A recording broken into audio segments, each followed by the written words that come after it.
Welcome, trade professionals. We're back with another news roundup. This week, I have some interesting articles for you guys. They're very different. I try to always stick around the same topic, but you know what? Too much is going on in the world, and it seems like it's all over the place. So we have everything going on today in this podcast, from AI to what else? To Russia, to hubs and the Senate. So let's get right into it. I'm excited to. Oh, by the way, hi Lalo, hi Andy. Yeah. I always forget you guys are here, but you guys are also answering all my questions. I'm kidding. Not a problem.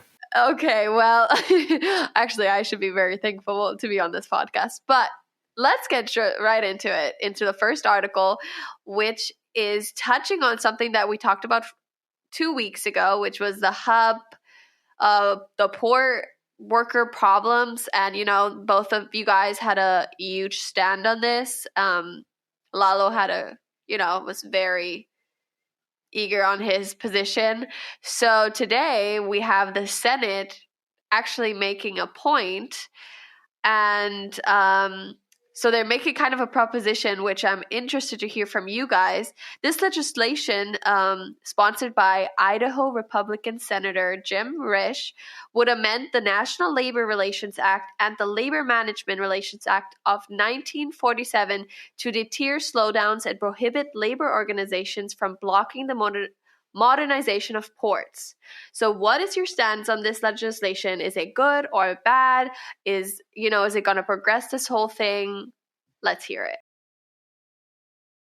it. Well, I know what your stance is, Annik. So, but I'll tell you what my point of view is. It's this legislation that they're trying to pass is based on modernizing or allowing ports to get modernized. And as you remember, 2 or 3 weeks ago when we talked about this, part of the dispute with the unions was that ports are getting modernized and workers are not getting trained and they're getting weeded out, I guess, or their jobs are getting eliminated. I don't know if you remember that. So anyway, that was part of the dispute. And so what this legislation does is that it's trying to say that it is illegal, or I think that's the word they used, was illegal to block or prevent modernization of ports. I mean, for one, we can't stay in the rock ages. They do need to be modernized. I feel it's a good legislation. I mean, all that really means is that the unions will have to start training their employees to do other things because, and I'm sure Andy's going to talk about this, because part of the problem is that right now they train their employees, as Andy said in the previous episodes, is that one employee is trained to move trucks and that's all they do is move trucks. They can't do anything else. Or not trucks, I meant to say containers. What if something is being blocked and then somebody else wants to move it, but they can't because that guy's on break or he's not here or he's out sick? I mean, so that stops everything. That's the normal thing for unions, is to have them do one specific job and that's it. When they're out, then that whole process breaks. So anyway, modernizing and training their employees on these new jobs or functions, I feel will make not only the ports efficient, but it'll also make the employees, learn more skills. So anyway, so that was just my take on that from what it says. So yeah, of course I support it. It sounds like a good legislation. I'd need to read a little bit more on it because it's just proposed right now. It hasn't even made it to the floor. So who knows where it's going to end up. Yeah, I will say this is that I don't think this legislation is going to have a chance to get through the Senate. Remember, the Senate right now is controlled by the Democrats. The House may try and introduce a bill that it would probably get through the House, but then it would die in the Senate. Here's the thing. The idea on this is amending the Labor Relations Act And that's where most of the unions have their companies that have unions. That's where they're operating under. The thing that I will say that this is pointing out two things, just like Lalo said, it's trying to automate things. There are jobs that people have that they sit on their butt and they take a piece of paper off of a fax machine and they walk it over to something instead of somebody transmitting an electronic PDF or a EDI transmission, all that. The union is opposed to automating that. That's the kind of automation we're talking about.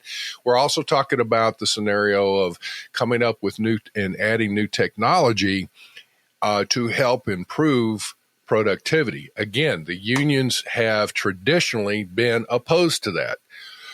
Now, that said, the other side of this is with the legislation is making it illegal for a union to participate in work slowdowns, as they call them, and things of that nature.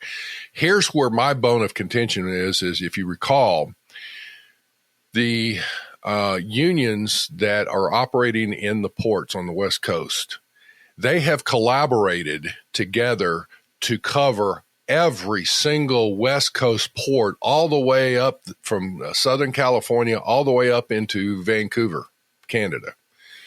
That to me is the same as racketeering. It's the same thing. It's, in my opinion, it's criminal. If companies did that to say, we're going to look, I'm talking carriers now, we're going to get together and collaborate on what the prices should be charged for shipping containers into and out of every one of the West Coast ports along all the way up to into Vancouver.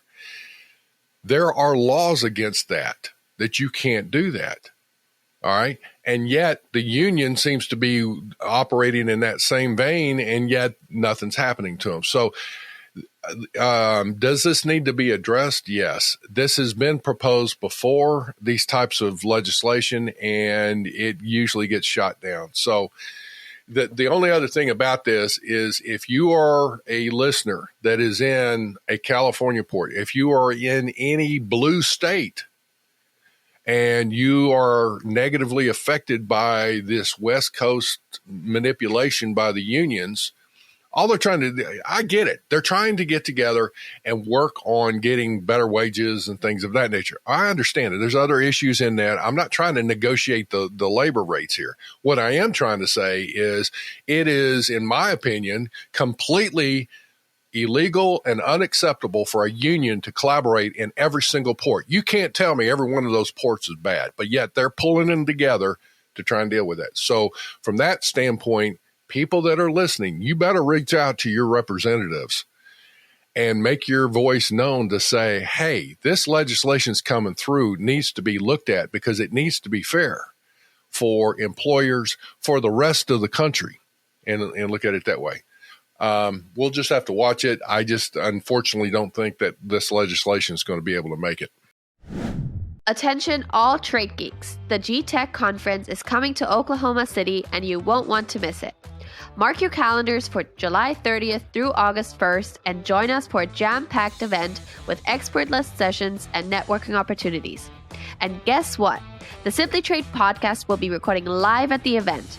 Don't miss this unique chance to be featured on a show and share your insights with fellow trade professionals.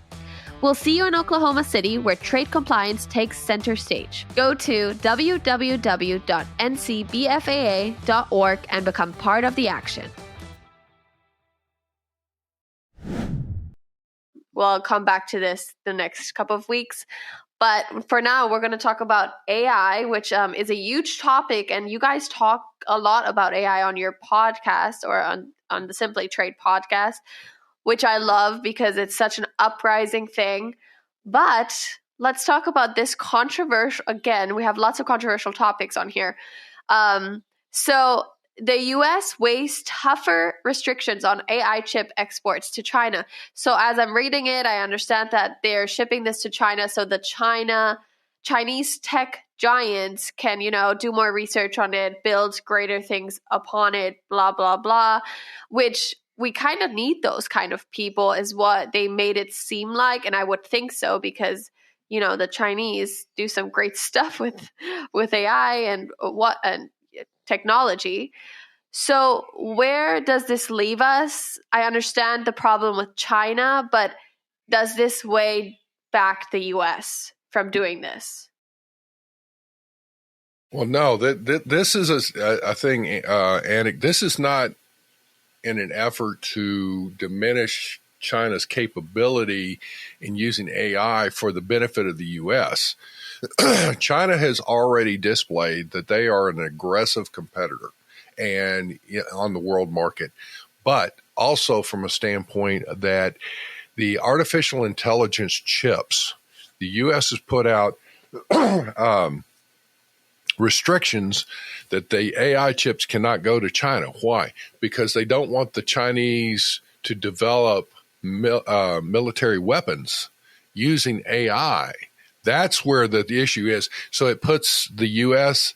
and other countries at a disadvantage if they get their hands on these AI chips. Now, that said, I think they're going to go ahead and get them, whether they come from the U.S. or they come from other parts of the world. But the U.S. has restrictions on it. That's what's the deal on artificial intelligence. Remember now, AI technology is a way for a system to make a judgment call based on the algorithms of information that comes into it and take action.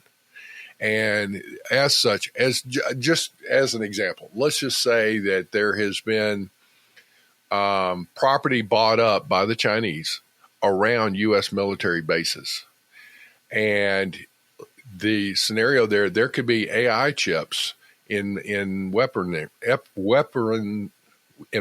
I can't even say the word right now. That they're monitoring, and if they see let's just say it's a B-1 bomber or a stealth fighter jet that takes off at a certain time, that it could launch automatically. Now, if it is a tanker or if it is just another aircraft, no big deal. See, that's where AI comes into play. It can make a decision within milliseconds. And that's that type of thing. That's just one example. I mean, there's all kinds of examples. If they see, let's say, a B-1 bomber take off, that it could automatically put a cyber attack onto a radar systems or whatever else. So you got to understand is that the U.S. is trying to prevent somebody getting their hands on this valuable chip or chips to develop things against the U.S. is what the intent of this article and regulations are. Yeah, I did a little more research beyond that article, because that article, number one, was it didn't cover a lot. So I did some more research asking and looking to see who or what exactly they were looking at. So I did find a little bit more. So the biggest manufacturers affected by this is NVIDIA, who's pretty darn big in this, and AMD. So those are the biggest affected. But part of it is that they've had to have had or developed different versions of their chips that ship to China. So they've already tweaked their chips going there to meet some of the restrictions that currently exist. Not even, we're not even talking about the ones that they're proposing, but the ones that that already exist. But with a new proposal, of course, it's just going to it's going to affect their business dramatically, because I mean, China is obviously one of our biggest, not one of our biggest, but one of their biggest customers. But part of the reason that they're also saying this is, and I don't think this first article, the one you referenced, Annik, talks about this, but like Andy said, besides everything that Andy said, the other part is also the spying on Americans by putting these chips in. We use that chip technology for our stuff here in the United States. If the Chinese know how those chips work or what the vulnerabilities may be, then they can embed or plant, technology to spy on us, without us knowing about it, because they know about those chips. And so that's why some of these chips are being tweaked and modified for sale into China, so that not match completely with what we have here in the United States or anywhere else. So that's what this other article was talking about, and that's why the restrictions is because it's getting to the point where they just can't block everything anymore. They just might as well just stop or restrict these exports. So anyway, or restrict them. Mm-hmm. Like everything else, don't worry about it, guys. We have it under control. So the third article actually is a little bit more, it's very current because, I guess now at this point it might not be anymore. But we have the U.S. targets Wagner by sanctioning gold companies suspected of funding his group or their group. This is what's crazy to me because I know Wagner being part of Russia, now going against Russia, it's a whole ordeal. Not sure what happened there. Wish I was like a fly on the wall and could have seen those conversations, but I'm not. And I heard they put like lots of checkpoints to see, they wanted to obviously find him. I don't know if they found him, and I don't know what the deal is. I haven't really read much after that. But I want to talk about, obviously, the sanctions on the gold companies. Was this rational by the U.S.? Is it affecting anyone here? Who is it affecting? And was it rational overall? Yeah, I don't really have. I mean, it's just because it's trade related and it isn't, other than the sanctions, so it's more of a political opinion that we can put on this. But I'm so calm and low key on politics, so yeah. You know what, I see the politics behind it, but I'm talking more on sanctions. Like, is this affecting anyone? I mean, I get the politics, which I wish I understood too, but Okay, so all right, let's look at it this way. The Wagner Group, the Wagner Group. All right, so you have the war going on right now in Russia versus the Ukraine. The U.S. has supplied multiple billions of dollars in military equipment, ammunitions, and aid in that realm. And keep in mind, and they've supplied that to the Ukraine against who? Russia. Russia started this fight, right? And I can tell you right now, Russia, Putin in particular, misjudged how long it would take and what would happen. This war is already well over a year old here. So, okay. So U.S. has been invested, and so has some of the Europeans, in supplying support to the Ukraine. Now, within Russia itself, you have this group called the Wagner Group, and how would you say it in German? Wagner. Okay. The Wagner Group or Wagner Group. All right. Us Southern boys would say Wagner. Okay. Where's he from? He's done so much. Did you know he was working with like George W. Bush before? Yeah. Well, and it's like it's an ally within Russia. All right. So here's the thing that gets me, though. The U.S. and the current administration supposedly is supporting the Ukraine. And now you've got a group within Russia that is finally standing up to go, we don't agree with Putin. We don't. Most Russians do not agree with Russia, with Vladimir Putin. So you now have a group that was taking some actions that, quite frankly, would absorb some of the resources, military-wise, away from the Ukraine to fight the internal squabbling. All right, the leader, as we know, wound up leaving. I don't know what happened out of that. It was interesting, and wound up going to, Bucharest? Forgive my ignorance, folks. And Belarus. Belarus. Thank you. Belarus. Okay, here's what's interesting. Just yesterday, at the time of this recording, there were satellite pictures of an open field that borders the Ukraine. Okay, that all of a sudden now you have borders Ukraine and Russia, but it's a military post is being put together there real quick, and it appears to be Wagner resources. So here's the thing: I'm going to be interested to watch this. And it seems that the Wagner Group is now trying to align themselves in support of the Ukrainian forces, is what it appears. I have. So these articles were super interesting. I'm glad for all the information we got, or I got. Not sure about our listeners. Please let us know if you did. But I do have a fun fact for you guys. So do you guys know the biggest exporting state in America? I'm sure you guys know. Texas? No. Well, California is a major one. No, it's Texas.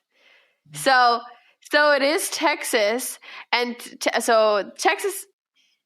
Yes, so it says Texas is the biggest exporter of goods in America with $375 billion in 2021. It has been the nation's #1 state of exports for the past 19 years. The top exports were petroleum and coal products. Yeah, California is high, and California is going to be aerospace and agriculture.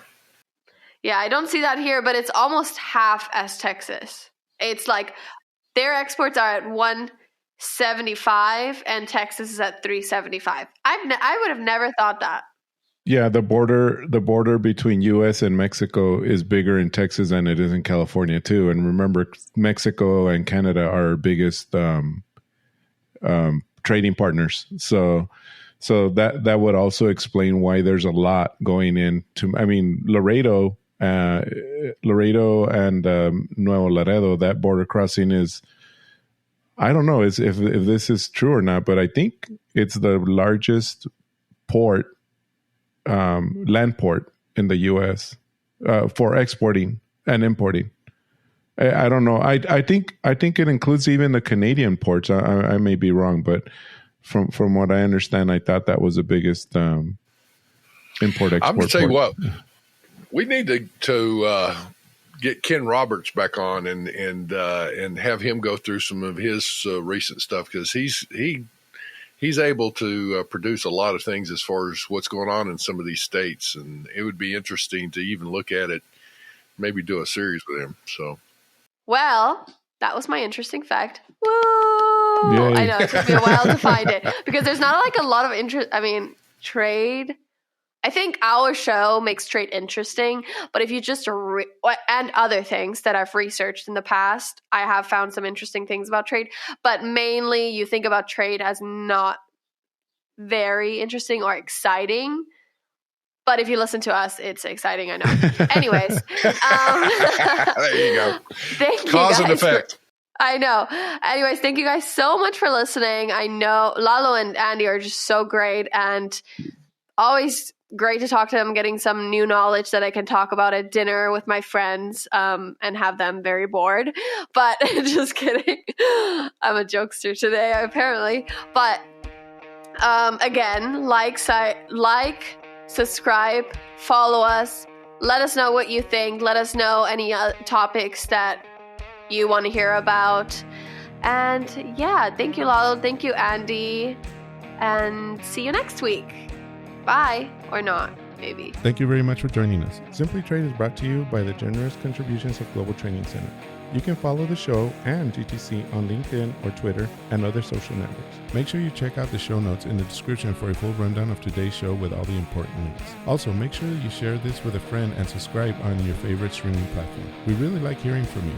If you enjoyed the show, make sure to rate and review wherever you listen to this podcast. If you or someone you know would like to be a guest in the show or would like to sponsor Simply Trade or suggest any topic you would like for us to discuss, please contact us via email at simplytrade@globaltrainingcenter.com, or you can DM us on Twitter at simplytradepod. Thank you again for the privilege of your time. Happy trading. Simply Trade is not a law firm or an advisor. The topics and discussions conducted by Simply Trade hosts and guests should not be considered and is not intended to substitute legal advice.